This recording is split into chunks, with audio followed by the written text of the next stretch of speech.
Sed- Saudara, kami hadirkan informasi soal hari ini bakal calon wakil presiden Muhaimin Iskandar memenuhi.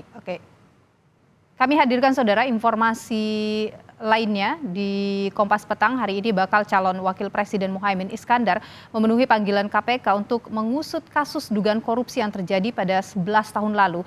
Meski tudingan politisasi tak bisa dihindari, KPK didesak untuk tegas mengklarifikasi keterlibatan Caimin dalam kasus pengadaan sistem proteksi TKI saat ia duduk di kursi menteri.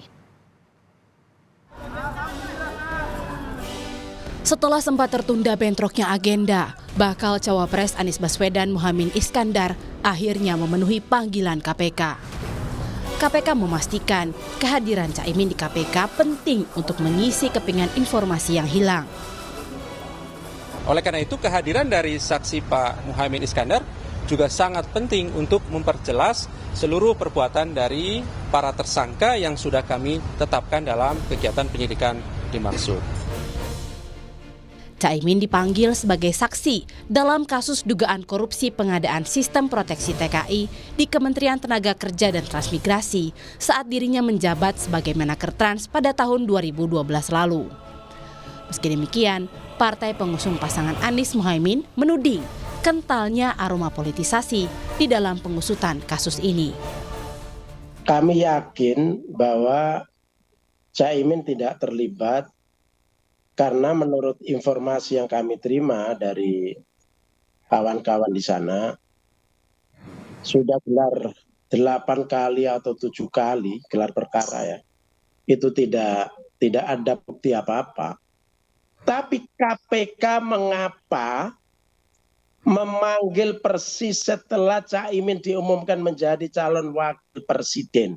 Selama 12 tahun, kasus ini kan nganggur, nggak diurus. Walau tudingan politisasi tak bisa dihindari, KPK didesak untuk tegas dalam menjalankan proses hukum dan mengklarifikasi keterlibatan Caimin dalam kasus ini. Dalam perspektif hukum, Saudara Gus Coy, tidak ada namanya kemudian karena ini pilpres, kemudian jadi istirahat. Sama dengan saya kasih contoh, kader Anda, sekjen Anda tuduh kemudian teriak-teriak ini politisasi. Ternyata penegak hukum bisa membuktikan. Nah, oleh karena itu saya kira firm saja KPK melakukan kerja-kerjanya dan harusnya didorong.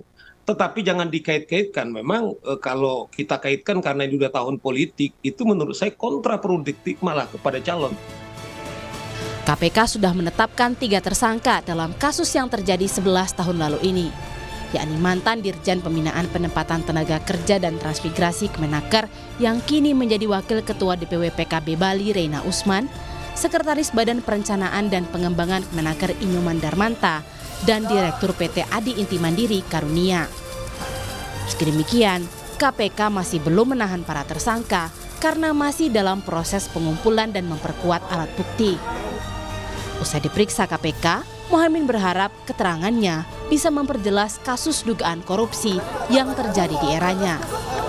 Tim Liputan, Kompas TV.